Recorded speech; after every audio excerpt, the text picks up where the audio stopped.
Shalom saudara-saudara. Saya sudah lama dan ini tempat sangat baru, lebih warm, lebih enak, lebih hangat dibanding yang tempat yang lalu sangat dingin. Secara spirit juga jujur sangat dingin. Di sini jauh lebih asik dan lebih baik, puji Tuhan.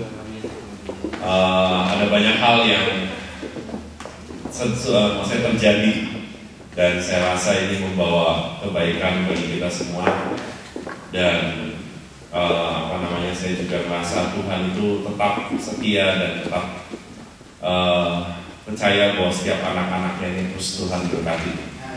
Kita mau buka firman Tuhan di Ibrani 6 ayat 10 sampai ayat 12.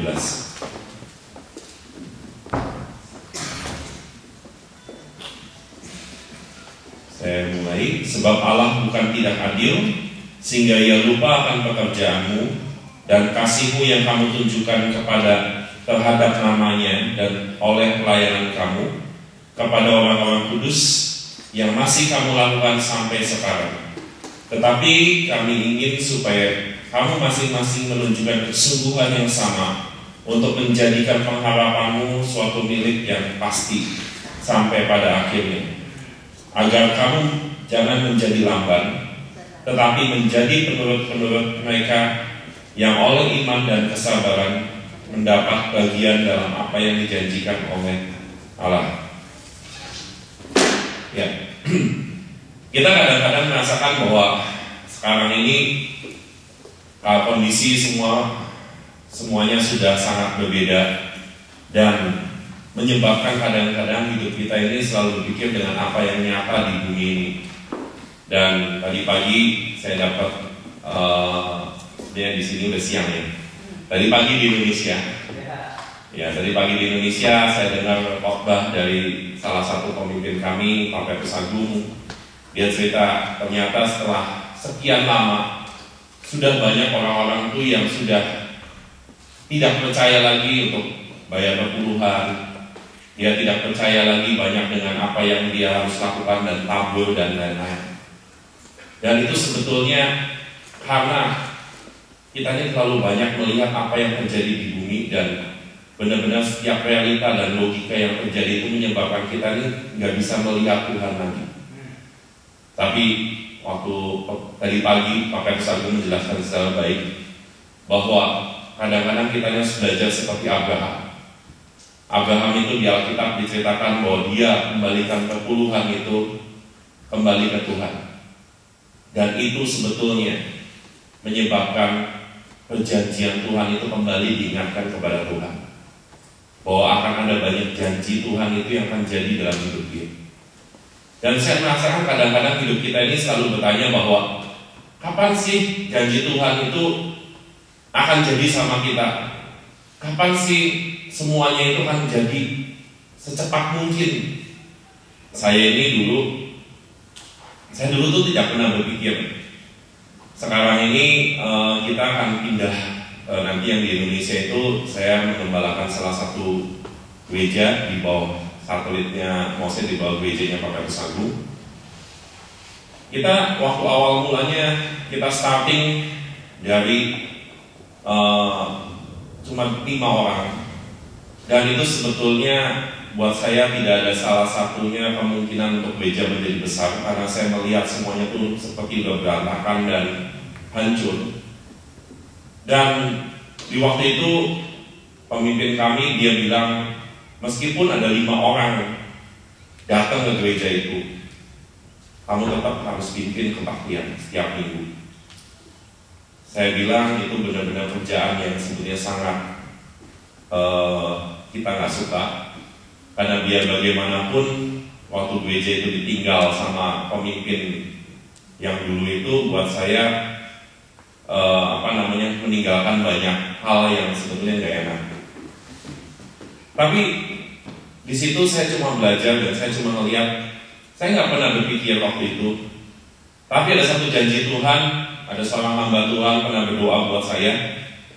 Saya cuma waktu itu berpikir, sudahlah nggak apa-apa, saya catat nubuatan hamba Tuhan itu, dan saya taruh di atas lemari supaya Tuhan, seperti kayak Pak Petrus bilang, supaya Tuhan bacanya lebih cepat, ya kan? Saya cuma berpikir seperti itu asalnya. Dan hamba Tuhan itu berdoa bahwa kamu akan mengembalakan begitu banyak kapal-kapal yang baru untuk kalian bina dan bimbing kepada Tuhan. Saya dari dulu saya berpikir pelayanan kita ini, ya saya pelayanan di Yayasan Mahanaim itu pelayanan untuk ngurusin anak-anak jalanan, anak-anak pemulung di Indonesia. Dan saya bilang, mana mungkin saya akan mengembalakan sebuah dan banyak kapal-kapal muda itu datang ke tempat saya. Saya dulu nggak pernah berpikir seperti itu. Meskipun waktu itu saya akhirnya dikasih kepercayaan, akhirnya buka gereja, saya sudah lupa dengan nubuatan itu. Dan buat saya berpikir bahwa ya itu kan yang lalu ya gitu. Sekarang ya saya udah ya lupa lah, itu semua tak taruh di atas dan saya tidak mengingat-ingat. Dan setelah akhirnya berjalan, gereja ini makin lama makin tumbuh. Dari 5 orang naik jadi 20 naik jadi 50 terus naik. Sekarang average kita sudah rata-rata 400 orang di Jakarta kita kalau pelatihan, dan tempat kita udah gak cukup. Sekarang kita pindah bulan Desember ini kita move ke tempat sekitar bisa diisi dengan 2.000 orang. Dan dari situ saya cuma berpikir bahwa saya nggak menyangka sih semua itu terjadi. Apalagi di Indonesia ini saat ini lagi musim-musim kawin. Saya itu tiap minggu sekarang itu memberkati orang menikah. Bahkan sampai anak saya bilang begini, wah kerennya, yang minggu ada yang cantik datang. Dia bilang gitu, pakai gaun, pakai slayer. Jadi akhirnya anak saya yang paling kecil di rumah langsung cari bahan-bahan penari. Dia punya pemikiran sendiri sama kakaknya. Dia gebetin semua kain biru dan dia cari kain slayer untuk kepalanya. Dan dia turun dari atas terus bilang, "Baby, keren gak?" Dia bilang gitu. Dan dia berkata, "Setiap minggu kawinan semua cantik, saya hari ini yang cantik." Dia bilang begitu. Dan buat saya kaget sih. Dan tiba-tiba istri saya bilang, nggak tahu bagaimana, dia bilang begini, "Kamu ingat nggak nubuatan yang dulu ada hamba Tuhan datang dan berkata, suatu saat kamu akan melihat ada banyak kapal semuda datang dan kamu akan mengembalakan." Itu saya jujur, saya sudah tidak pernah berpikir bahwa akan ada banyak kapal-kapal yang datang. Jujur waktu pertama kali saya menjadi mengurus gereja dan menjadi hamba Tuhan di gereja itu, saya terus terang sih kalau lihat Ahal ini dan ya lihat pendeta-pendeta lain tuh buat saya tuh udah expert lah. Saya dari dulu itu yang paling saya males itu satu, ngebesuk orang. Ya, itu tugas utama pendeta kan, gembala sidang. Ngebesuk orang itu saya paling males. Terus sudah gitu, kedua saya mimpin kematian. Itu juga hal yang paling sebetulnya buat saya, ya kalau Tuhan sudah memberikan tiba-tiba yang didoakan bangkit, saya keterusan mungkin. Cuma waktu itu saya belum berpikir tentang hal itu. Karena saya juga berpikir orang mati apa yang mesti dikhotbahin, kubur aja langsung. Saya mikirnya seperti itu. Ya. Tapi saya waktu itu kalau ada kebaktian, ada yang meninggal, saya kadang-kadang mencari alasan ada orang lain yang lebih baik daripada saya untuk kebaktian itu. Tapi semua itu nggak bisa dipungkirin. Yang ketiga tentu saja kebaktian pernikahan. Saya terus terang bingung menikahkan orang. Saya dulu berpikir kalau lihat di TV gitu ya, kalau di agama seberang itu kan bilang ada yang datang sebagai penghulu dan lain-lain datang gitu. Oh lama-lama gua nih ngawinin orang sekian banyak, pikir-pikir sama juga ya, tak ngomong gitu kan. Buat saya itu, ini semua hal-hal yang saya nggak pernah, jujur nggak pernah masuk sih. Dan sekarang tiba-tiba setiap hari saya memberkati, maksudnya setiap minggu saya memberkati orang pernikahan. Dan saya tiba-tiba ngobrol juga dengan staff di Papetus Agung, dia bilang, itu masih mending kalau seminggu satu katanya gitu. Kita kalau lagi overloaded katanya dalam jam yang sama bisa 5 pernikahan dijadwalin. Saya di situ saya ngomong gini, wah kalau 5 jadwal pendetanya langsung geser cepat. Dari sini pindah kamar. Saya bilang gitu. Buat saya ini, saya jujur sih, saya cuma bilang bahwa ini semua nubuatan, ini semua mimpi.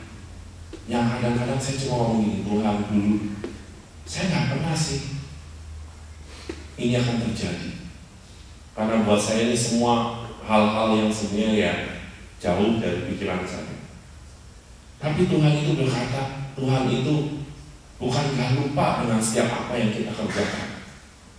Dengan kita melakukan semuanya, seperti di ayat 10 bilang, sehingga ia lupa akan pekerjaanmu dan kasihmu yang kamu tunjukkan terhadap namamu. Dan buat saya ini, kita ini kadang-kadang saat ini kita mesti mengingatkan bahwa hidup kita ini itu semua Tuhan mengerti, semua Tuhan tahu. Waktu pertama kali saya dipanggil besok itu memang keren banget sih. Buat saya itu benar-benar Tuhan itu memberikan sesuatu yang memancing sebetulnya buat kata saya sih. Karena kenapa? Pertama kali saya membesuk orang itu, saya mendapatkan kesempatan besuk di Singapura. Jadi saya bilang ada keinginan juga buat jalan-jalan ke Singapura. Jadi waktu itu jemaat saya tiba-tiba bilang papa saya sakit di sana dan kalau saya mau saya kasih tiket untuk pergi ke Singapura untuk membesuk orang tuanya dia. Dan waktu itu saya beruntung karena saya minta ditemani oleh salah satu pemusik.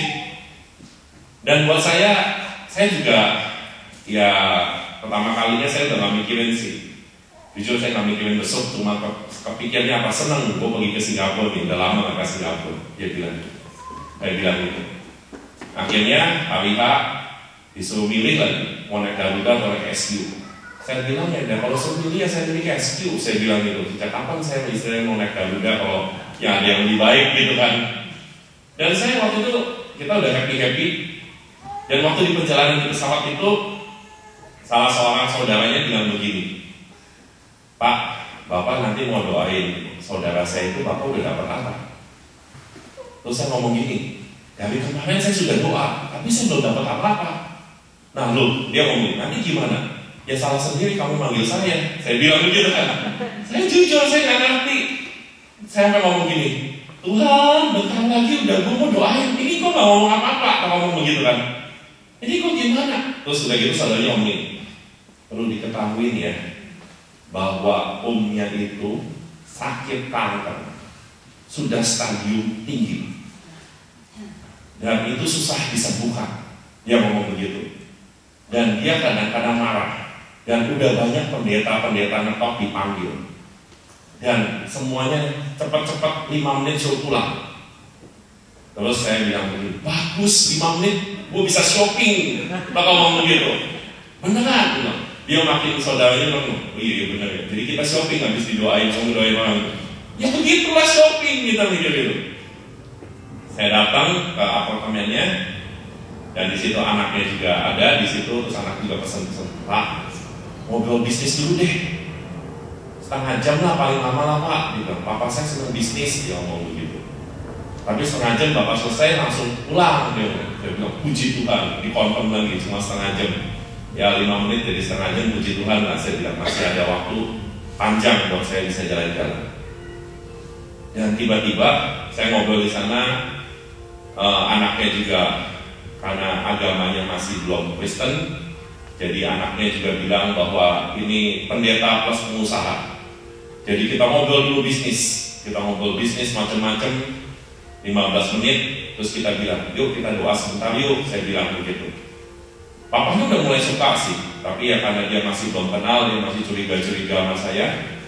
Tapi saya bilang, Om saya mau doain, kita mau nyanyi dulu ya. Saya bilang, untuk saudaranya udah pada ngumpul. Tiba-tiba waktu saya bawa pemusik itu mulai nyanyi, saya ngerasain bahwa Tuhan itu hadir di tempat itu. Saya kaget banget sih. Saya jujur kaget. Saya dari asalnya nih ya, udah kepikiran syuting gitu. Karena melihat segala sesuatu yang kalau di Alkitab kan bilangnya indah-indah. Ya kan? Waktu berpikir seperti itu, saya tahu Tuhan datang di tempat itu. Saya bilang gini, ini orang agama lain. Saya datang ke situ tiba-tiba kata-kata yang pertama kali Tuhan bicara dalam saya. Tolong hormati orang ini. Kaget saya. Tolong hormati orang ini. Saya di situ saya diam. Saya udah mulai serius. Saya ngomong ini, Tuhan, siapa nih orang? Saya bilang ini, saya nggak pernah tahu. Dan tiba-tiba hadirat sangat kuat. Saya bawa pemusik itu, tiba-tiba pemusik saya itu bisa menemukan, bisa menciptakan lagu dalam waktu 5 menit. Saya juga kaget. Waduh, Tuhan, benar-benar saya udah nggak bisa ngomong, ini pasti Tuhan. Dan lagunya keren banget. Dan waktu itu Tuhan cerita mulai, ini Bapak ini nih dulu waktu dia kerja masa mudanya pernah membantu buatin rumah Tuhan di kampung. Tuhan cerita begitu. Terus sudah gitu bacain ayat yang dia yang memberi aku waktu aku di penjara, di mana dia menyediakan. Dan saya cari ayat itu dan saya terus bilang, saya ceritain apa yang Tuhan bicara lewat saya. Saya nggak tahu, tiba-tiba satu keluarga nangis semua. Satu keluarga nangis semua, termasuk omnya, termasuk istrinya, termasuk semua keluarganya nangis semua. Saya makin bingung. Lalu saya bilang ini semua jadi nangis semua. Saya cuma cerita, saya cuma baca Alkitab dan saya cerita, tiba-tiba nangis semua. Dan itu terjadi kegemparan. Mereka semua nangis dan mereka merasa Tuhan semua masing-masing. Dan waktu selesai saya bilang, amin, jangan lama-lama, kan 30 menit. Saya bilang mungkin di sini nggak 30 menit ya Pak. Ya, jadi saya waktu udah selesai gitu, saya kan bingung. Tiba-tiba istri ngomong gini, ya Bapak ngomong itu betul, katanya gitu. Malah kita juga nggak tahu. Waktu Tuhan ngomong seperti itu, memang si ini tukang buat jalan di Jakarta, di seluruh Indonesia dulu. Tapi kalau misalnya melihat nih, ada gereja umum, ada masjid, ada apa segala macam, dia liatin, wah di gereja belum ada lantainya. Bilang sama pendeta, Pak saya bangunin ya, lantai ini saya tutupin. Dan itu yang buat Tuhan bilang, hormati dia.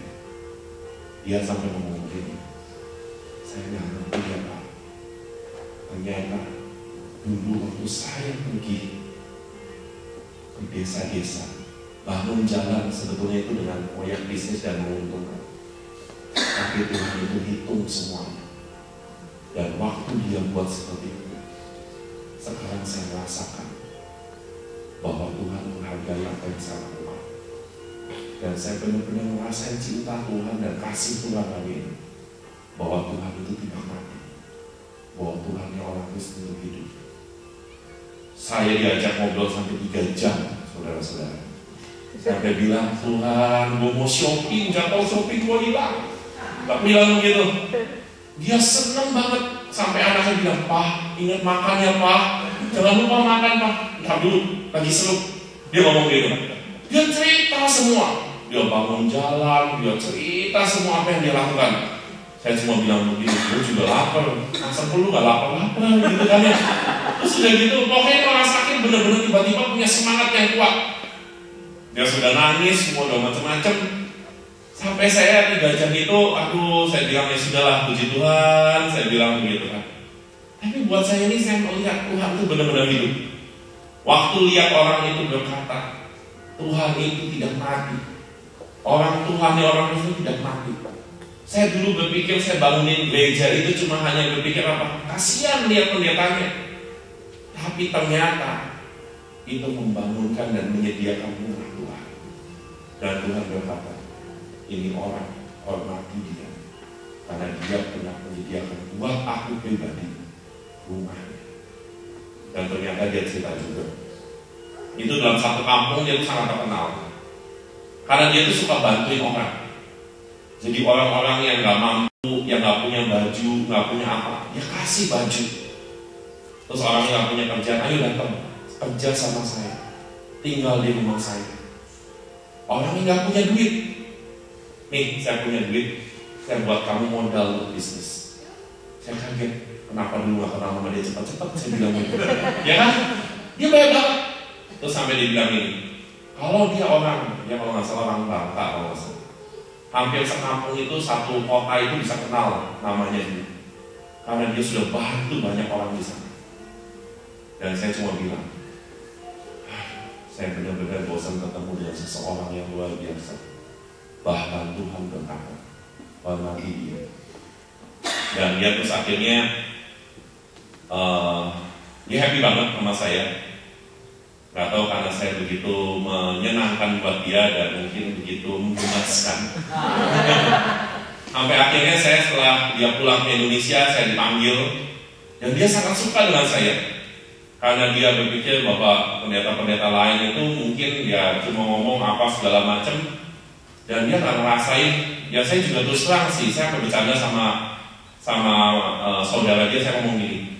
Saya tuh waktu itu saya bilang gitu ya, nama saya belum ada terkenal sama siapa, tapi saya cuma melihat Tuhan itu benar-benar luar biasa. Kalau kita tunjukkan dengan passion, waktu kita tunjukkan dengan kesungguhan hati, dari situ itu saya cuma belajar apa? Tuhan, aku tuh yang gak suka besuk. Kalau besuk yang model begitu terus saya mau. Saya bilang begitu. Kau bisa cerita gitu, jalan-jalan ke Singapura gitu, enak banget saya ngomong gitu kan. Dan kemarin saya dikasih tugas lagi, kan nanti di sini kan saya naik S2, saya akan pulang ke Indonesia nanti lewat Singapura. Tiba-tiba ada orang lagi bilang, ada yang minta di konseling lagi di Singapura. Saya bilang, ya boleh deh, saya bilang begitu. Cuma saya jujur saat ini saya belum dapat apa-apa. Saya bilang jangan menyesal kalau manggil saya. Saya bilang begitu kan. Cuma buat saya melihat Tuhan itu benar-benar ajaib. Waktu kita melakukan seperti apa yang Tuhan mau dengan kesungguhan kita, dengan kerelaan kita, dengan apa yang Tuhan istilahnya suka. Dan itu yang menyebabkan mujizat itu terjadi. Tuhan itu gak pernah lalai. Tuhan itu gak pernah salah. Tuhan itu gak pernah istilahnya, ini gue sengaja nih, gue jeblosin lu ke sana gitu. Saya tuh semakin hari ini semakin bersyukur ya Tuhan. Kadang-kadang saya tuh menemukan banyak hal-hal yang menjengkelkan, banyak hal yang istilahnya tuh bahkan kita tuh gak enak. Tapi saya bersyukur saat ini, itu yang melatih hidup saya untuk belajar, untuk mengerti tentang kerendahan, untuk kita mengerti bahwa kita ini cuma hamba-hambanya Tuhan. Kita lanjutkan. Sudah. Ya, ayat berikutnya. Tetapi kami ingin supaya kamu masing-masing menunjukkan kesungguhan yang sama. Ada banyak hal yang kadang-kadang kita nih lalai dan lupa, dan kita nih gak mulai sungguh-sungguh. Saya dulu awal mulanya saya ini bisa main gitar sih. Dan istri saya tuh sebenarnya jatuh cinta banget kalau saya main gitar. Karena dia bilang kalau saya main gitar dan urapan Tuhan turun itu bisa semua cowok secakap apa di dunia lewat. Dia bilang begitu. Saya paling cakap sedunia dan dia sangat mencintai saya. Dan saya bilang saya jauh mencintai Tuhan lebih kuat lagi, dan dia melihat saya kalau saya semakin cinta Tuhan, dia semakin cinta sama saya. Ya. Dan itu buat saya ini pertama kali awal. Saya ini dulu kan saya bertiga saudara. Kakak saya ini sebenarnya bintang dulu organ sih, sebenarnya keyboard ya semacam begituan. Tapi dia ini nggak bisa manasin saya, karena saya dulu main organ ya saya juga mau dia pintar-pintar ya gue yang penting gue suka aja gitu kan. Terus saya juga karena ibu saya ini senang orang tua saya ini senang alat musik. Jadi kita ini semua anak bertiga ini disuruh main musik sebetulnya. Dan saya dicoba dengan organ 1 bulan 2 bulan, saya lihat gurunya nggak cantik, saya udahlah nggak usah selesaikan lah, saya bilang begitu. Dan saya les gitar juga, gurunya juga nggak cakep juga, saya bilang ya sudah selesai juga. Dan buat saya itu, ya sebenarnya dulu bukan cantik sih, gurunya cowok, gimana cantik. Cuma buat saya itu dulu, saya sama sekali sih males sebetulnya untuk belajar alat musik. Kakak saya ini jauh lebih pintar dari saya untuk alat musik, bahkan jadi pernah dapat piala juara untuk musik. Tapi sekarang kebalik, saya yang main gitar, dia nggak bisa, yang main organnya dipendam, itu talenta yang terpendam, jadi dia harus bertobat. Ya, jadi, tapi waktu itu akhirnya waktu saya bertobat, saya pengen sih, saya itu pernah ngajar di anak-anak pemulung. Waktu di anak-anak pemulung itu, saya ngomong gini, waktu itu kebetulan gurunya itu lagi berhalangan. Jadi saya diminta untuk ngajar musik di salah satu kelas. Dan sebetulnya semua satu sekolah itu sekolah musik, karena dulu kita berhadapan dengan orang-orang begitu, kita buka kelas gitu musik. Tapi karena itu berhalangan pergi keluar kota, jadi saya suruh ngajar dari pagi sampai sore. Saya sampai bilang begini, kamu yakin saya ngajar musik dari pagi sampai sore? Yakin. Anaknya banyak, penuh. Dia bilang gitu, kalau dulu les gitu ya, kalau ngajar, anaknya penuh nggak? Penuh, bahagia. Tapi kalau saya itu anak pemulung, penuh banget. Dan bau juga. Ya, saya ngomong gini, gimana gua tahan gitu ya, gua bisa kurus deh, ngomong gitu. Dan gitu waktu itu masih panas banget tempatnya. Saya cuma bilang gini, duh Tuhan gitu ya, ya sudahlah saya coba mulai melayani. Itu di awal-awal pelayanan saya. Dan waktu mengalami pertama kali itu, kelas pertama saya ngajar untuk sekitar 7-8 murid. Saya bilang itu cukup oke dan sukses. Saya ngajarin mereka musik itu dan mereka bisa langsung. Maksudnya saya ajarin mereka tentang kenal Tuhan, nyanyi semua segala macam. Di kelas pertama dan kedua semuanya sukses semuanya. Dan saya sudah mulai lebih agak capek karena setiap jam ganti anak terus. Dan tiba-tiba pas peaknya dan itu pas panas-panas dan capek-capeknya, itu sekitar jam 1 siang saya dapat kelas, itu ada satu anak yang sangat bodoh banget. Itu benar-benar buat saya itu ya, tiba-tiba ini kalau misalnya saya ngomongin dalam kejujuran, itu saya bisa tiba-tiba dalam hidup saya nggak pernah saya kenal apa itu. Saya pengen tuh saya pengen tuh anak itu tak angkat, tak tendang, karena saking bodoh banget, saking bodoh udah gitu nih anak berdablek gitu kan. Saya ngomong begini, ini gimana nih ya, anak bodoh banget ngomong itu. Udah gitu, di samping itu, ini anak ini nyusahin yang lain sudah maju, yang ini nggak maju-maju. Di situ saya udah benar-benar puncak kemarahan saya, puncak kekesalan saya, dan puncak segala sesuatunya. Saya bilang ini, aduh, anak gue keluarin juga. Tapi untungnya saya tuh masih ada kebaikan. Saya tuh udah nemu anak begini, saya ngomong, Tuhan, gue udah mau tendang nih anak, gue udah mau buang nih anak. Saya berdoa, rohani, ya. Terus tiba-tiba Tuhan itu jawabannya lucu. Dia bilang begini, sebetulnya ya, itu tuh dari kamu, tau kan? Terus saya ngomong gini, saya bilang gitu kan, saya ngomong gini, salah deh, gak ngomong gitu kan. Terus dia ngomong gini, kalau kamu di kelas ya, kalau kamu udah bete lihat gurunya, kalau kamu udah kesel lihat semuanya dan kamu gak bisa-bisa, apa yang kamu lakuin? Jujur Tuhan, sebetulnya nih, saya pengen ke guru datengin saya, sayang-sayang ke saya. Saya ngomong begitu. Ya saya kalau ngomong sama Tuhan kan to point. Terus sudah gitu, dia ajarin privat temannya ditinggal. Kurang ajar sih saya tuh ngomong gitu kan. Terus Tuhan bilang begini, coba itu lakukan sama anak ini. Gimana saya mau ngelakuin? Berarti saya mesti buang 7 anak lain mundur ke belakang.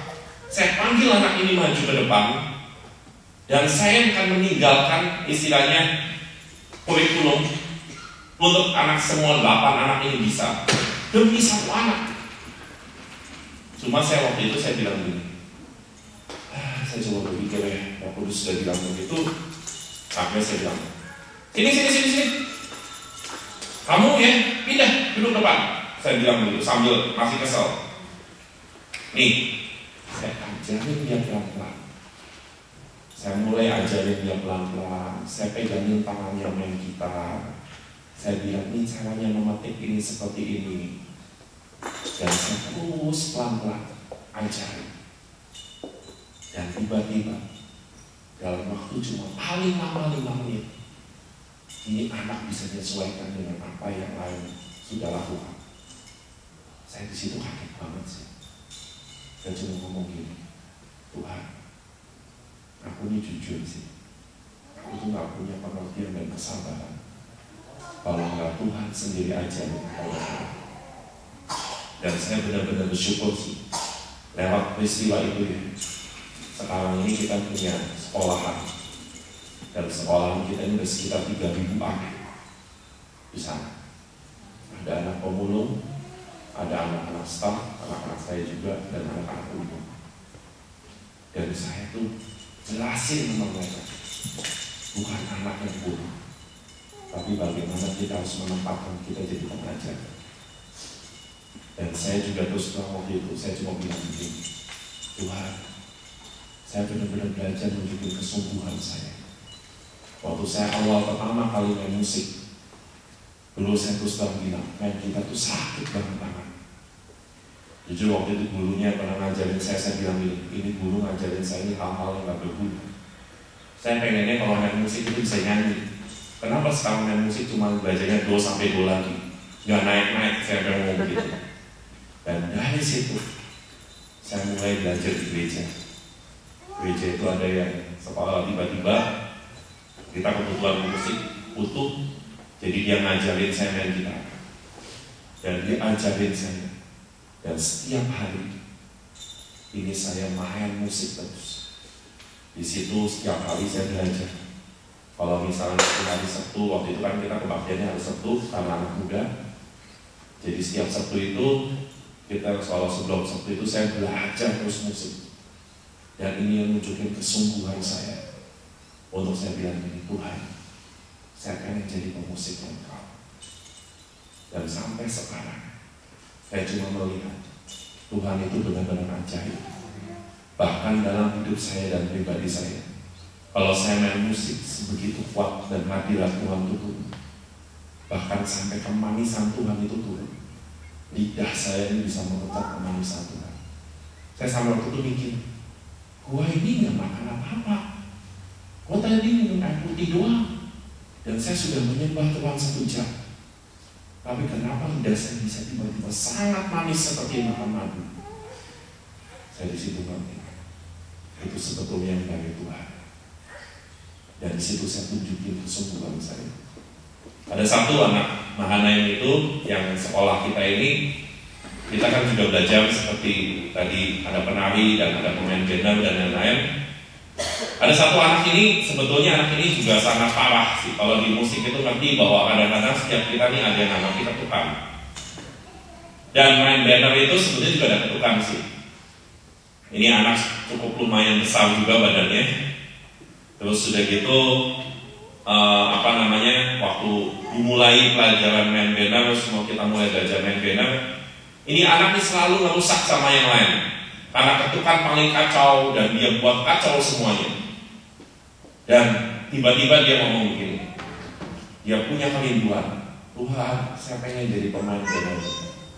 Saya dalam hati ya, saya cuma ngomong gini, apa kabarnya ya, cuma mental pemain banner. Kalau penari itu kan kelihatan, main banner cuma kanan kiri, muter-muter, masa lu gak bisa? Gitu ya. Sekarang waktu saya ngomong begitu, saya tuh jujur gak ngerti, saya ngomong gitu kan. Tiba-tiba waktu anak ini cerita ya, Tuhan bilang, rapiin apa yang dia ceritain. Terus waktu itu, akhirnya anak ini benar-benar mau belajar. Dia waktu belajar ini sama teman-temannya digodain. Yang lain udah istirahat, dia main banner sendiri sambil ketuk. Tuh, 1 kanan, tuh 1 kiri, tuh 1 kanan. ketukannya kecepatan setengah menit, setengah detik gitu. Setengah detik hitungnya gimana? Saya ngomong gitu kan. Tapi ini anak terus belajar. Dihina sama teman-temannya. Kita istirahat, kita mau makan, lu latihannya sendirian. Dia ngomong begitu kan. Terus dia ngomong gini, ya nggak apa-apa lah kalian makan, tolong liatin saya ya kalau saya ketukannya nggak benar. Dan dia terus latihan, dan dia terus latihan. Selama berjam-jam, dia latihan terus. Dan sampai semua temannya ngomong diketawain waktu dia latihan itu. Dan sampai akhirnya dia mulai mengerti tentang ketukan. Dan dia mulai belajar untuk nangkep beatnya itu harus seperti apa. Dan akhirnya anak ini mulai belajar, mulai ikut menari dan main band. Dan di situ kita ini sebetulnya ada banyak hal yang kita pun nggak ngerti. Setiap kebasan banner itu sejak kebasan itu mendatangkan ungkapan. Ada kesungguhan anak ini mau belajar. Ada kesungguhan anak ini bilang, gue gak peduli gue dihina kayak apapun, tapi saya mau jadi pemain bannernya Tuhan. Saya percaya ini akan terjadi. Ada banyak dari kita ini udah malas. Ada banyak dari kita ini udah saya mikirnya, sudahlah ini semuanya biasa aja. Bahkan kalau kita mengerti, bahkan seorang Asyir pun yang cuma berdiri di depan pintu dan menyalami orang bisa lebah dan mungkin kelepasan kalau dia ada roh. Ada banyak hal kalau kita lakukan dengan kesungguhan, akan ada urapan Tuhan yang kuat, akan ada mujizat yang besar. Dan itu dibutuhkan dari apa? Kesungguhan yang awal-awal, kesungguhan yang kita dari mula-mula kerja Tuhan. Saya sekarang sampai saya bilang ini, saya pengen banget apa yang dulu saya kerja lewat sama Tuhan itu terjadi lagi sama sekarang. Karena saya apa? Saya rindukan itu waktu saya menyembah, sampai saya merasakan bahwa kemanisan itu turun dan orang-orang itu disembuhkan. Kita dulu ya kalau lagi berdoa gitu ya, doa kelompok gitu, waktu itu doa berapa orang dengan Bu Iin, dengan siapa gitu. Saya kalau nyanyi itu ya, sampai pujiannya itu ya, kita sampai Bu Iin bilang ini, itu kemanisan itu ya, membuat semua luka-luka dan kepahitan. Dan buat saya ngomongin Tuhan, aku pengen itu Tuhan, aku pengen yang gila-gilaan. Dan itu butuh kesungguhan. Dan saya sampai sekarang, ya saya jujur sih lagi belajar. Kalau dulu kan main gitar itu kayak paham itu kan kalau saya senangnya sekarang udah mulai dicolok sama sound system. Saya belum menemukan feel-nya. Jujur saya belum menemukan feel-nya.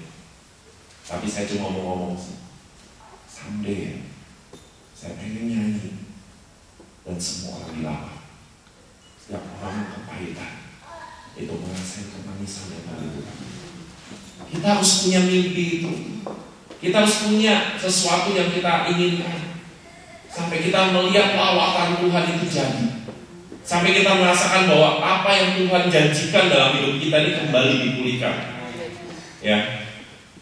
Kita mau baca ayat 12. Agar kamu jangan menjadi lamban, tetapi menjadi penurut-penurut mereka oleh iman dan kesabaran mendapat bagian dalam apa yang dijanjikan Allah. Dan dari sini kita berkata, kita dipercaya apa yang kita lakukan ini, itu semua dengan dapat dari janji Tuhan. Sekarang ini kita lagi pergi ke bangsa-bangsa, dan seluruh bangsa itu, kita sudah data semuanya, dan akhirnya sudah diputuskan ada beberapa negara yang kita akan pergi semuanya.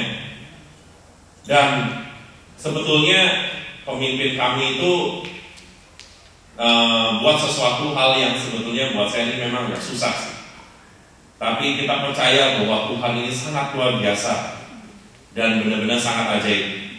Waktu yang lalu itu kita pergi ke Thailand, dan tim saya ini benar-benar buat hal yang ajaib. Dia pergi ke sana dan akhirnya kita nggak kenal satupun gereja di Thailand. Dan waktu itu akhirnya kita udah sangat terpaksa dan sangat kepepet waktu. Saya akhirnya cari di internet mana gereja yang benar-benar bisa ketemu dengan pendetanya. Dan akhirnya ada satu gereja dan satu pendeta itu bisa ketemu kita di rumah makan. Dan itu buat kita ajaib juga. Orang tidak dikenal, tapi dia mau ketemu kita. Dan tiba-tiba waktu bicara seperti itu, dia ngetes dulu pendeta yang Thailand itu ngetes. Bagaimana ngobrol, apa yang kita lakukan semua dan lain-lain. Dan tiba-tiba pendeta itu berkata gini, saya jujur berkata bahwa kalian ini benar-benar bawa apinya Tuhan. Karena kenapa? Waktu saya berkata-kata dengan kamu, api Roh Kudus yang di dalam ini seperti tambah besar, tambah membara dan tambah membakar hidup saya. Kamu hari ini jadwal teman. Kita jadwal waktu itu kita akan doa keliling ke kota-kota, maksudnya ke tempat-tempat yang sudah di search di internet. Dan dia sebenarnya pendeta yang awal dan pendeta yang pertama kita kenal. Dan kita bawa ke tempat-tempat sebetulnya tempat pemujaan dan lain-lain. Dan dia belajar banget. Dan dia ikutin terus. Dan waktu dia selesai sore, malam itu makan malam sama kita, terus dia bilang begini. Kita sebenarnya masih modalin sih, cuma dia bilang, gak bisa ke tempat itu. Sekarang sudah jam 8 malam. Pergi ke kota itu bisa 3 jam lagi. Kalian bisa pulang jam 1. Sedangkan besok paginya kamu sudah pergi lagi ke kota. Terus sudah gitu, dia bilang gini, kamu ini kan bersama Bapak Kim akan pergi ke kota-kota di Thailand. Ini saya kasih semua PIC. Dan saya akan teleponin semua pendeta-pendeta di kota-kota. Suruh hubungin setiap PIC kalian yang pergi. Supaya bantu kalian untuk menyelesaikan di setiap kota di Thailand. Saya jujur sih waktu itu saya bilang, Tuhan, ini benar-benar ajaib. Sekarang ini kita dapat 3 gereja yang besar di salah satu besar di Thailand. Itu semuanya native, maksudnya orang Thailand asli. Dan mereka itu sangat antusias dengan apa yang kita lakukan. Dan mereka belajar semua dengan apa yang kita buat, yang doling semua dan lain-lain, doa keliling dan lain-lain. Dan ini benar-benar buat saya ini satu divine connection yang luar biasa. Dan sekarang ini kita akan pergi lagi ke bangsa-bangsa yang lebih susah lagi. Dan saya menjadi PIC untuk benua Amerika.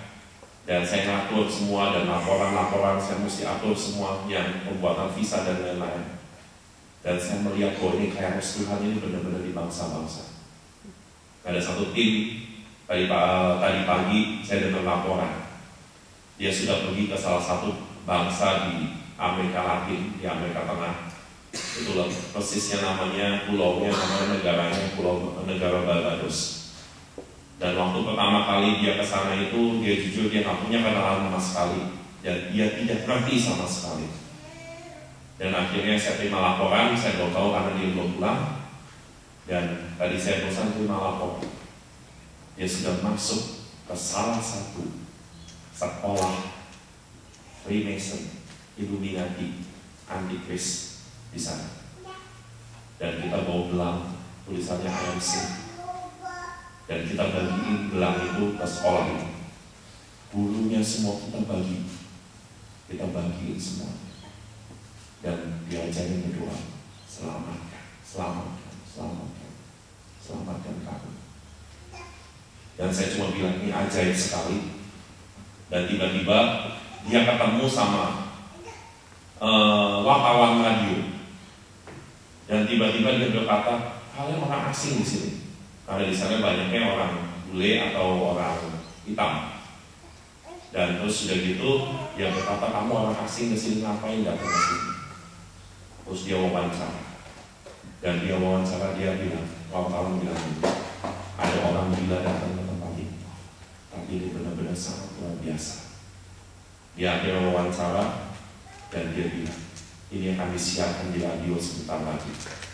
Bahwa akan ada orang Kristen yang datang ke negara mereka, membagikan kasih, membagikan cinta Tuhan lagi.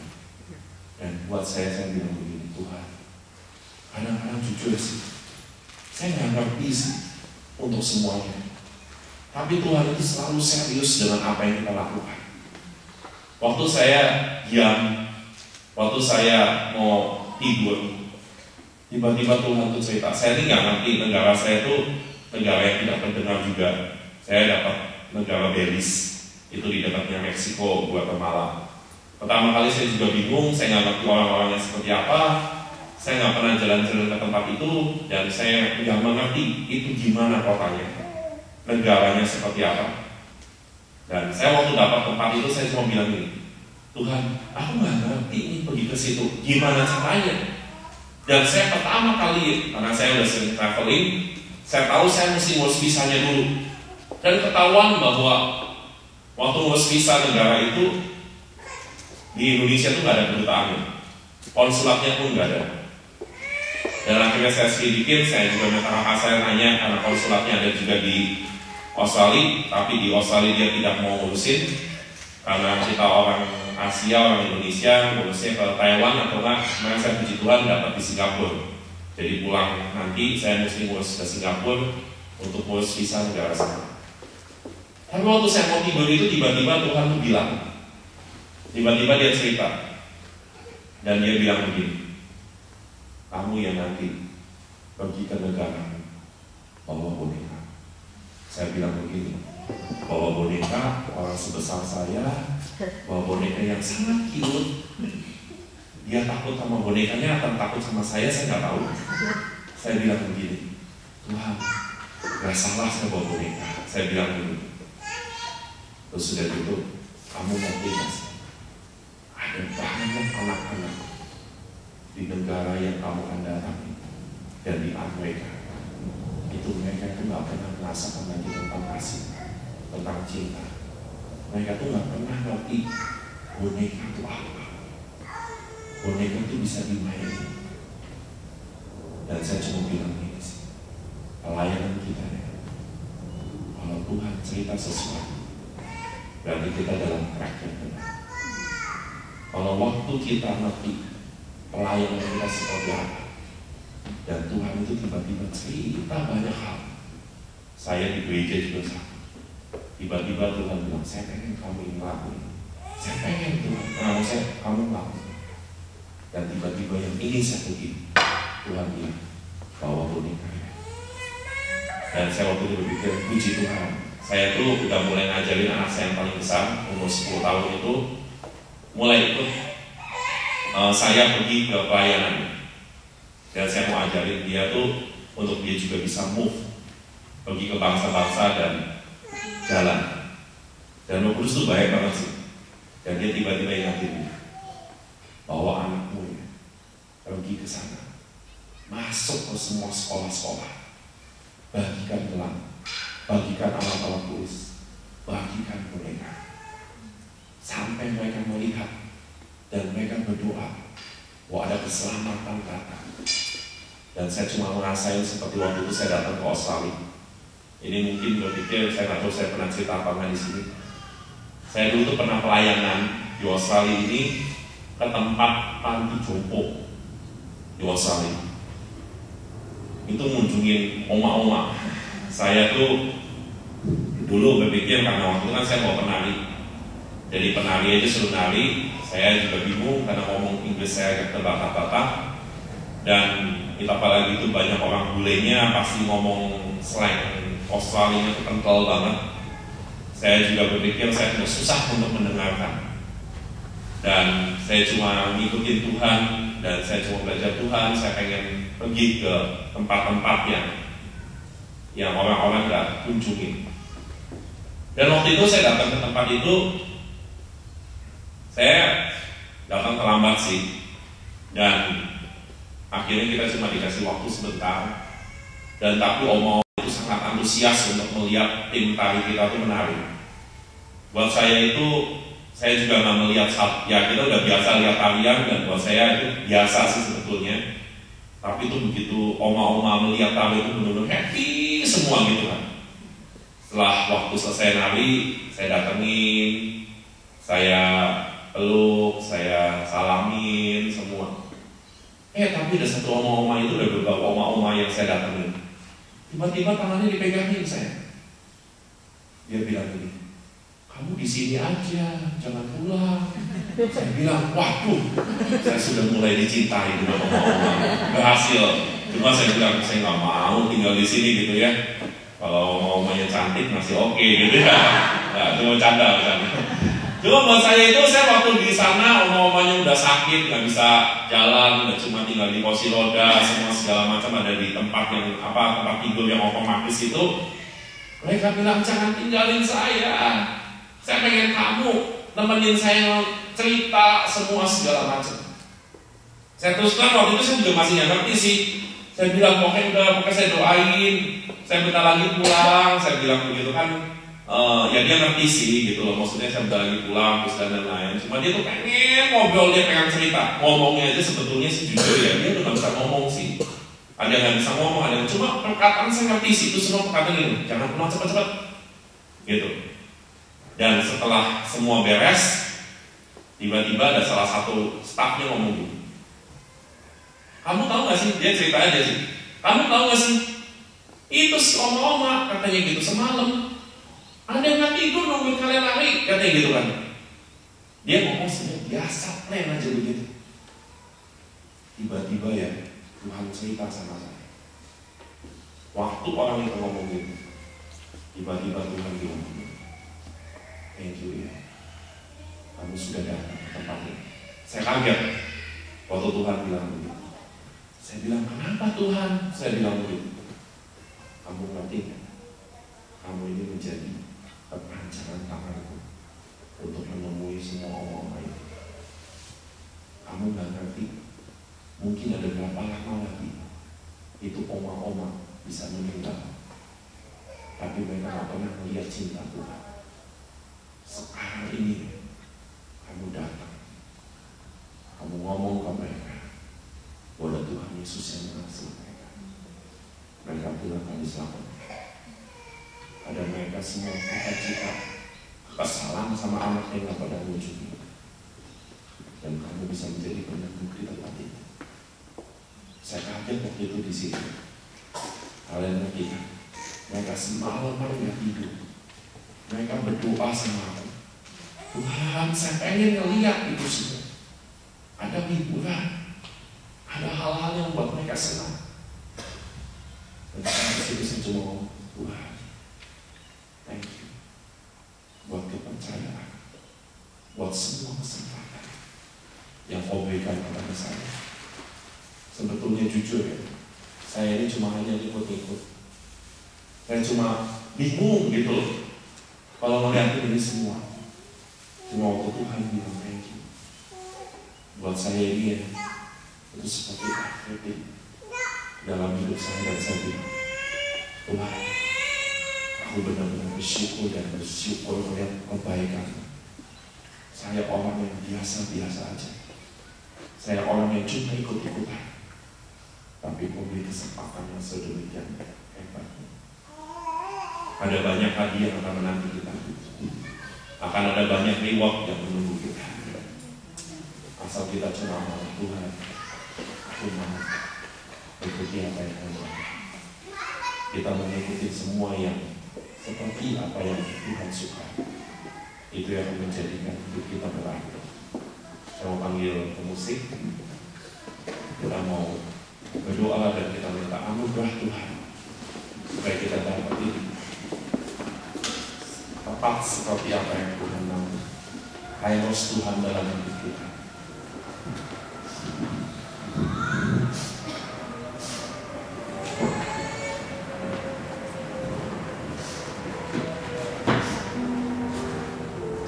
Kita mau nyanyi lagu Berikan Ku Hati. Biar setiap apa yang kita rasakan, mata kita, telinga kita, semuanya kita merasakan seperti apa yang Tuhan mau. Buat kita sejalan dan serupa dengan apa yang Tuhan inginkan.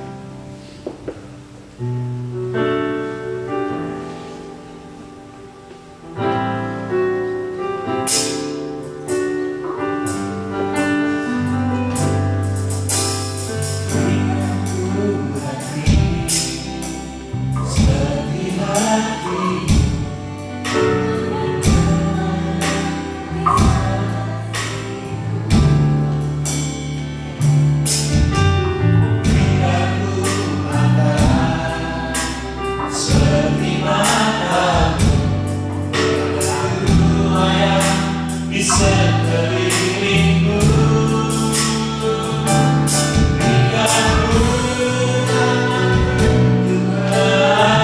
Lakukan tugasmu, berikanku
terima kasih untuk semua anugerah-Mu. Berikanku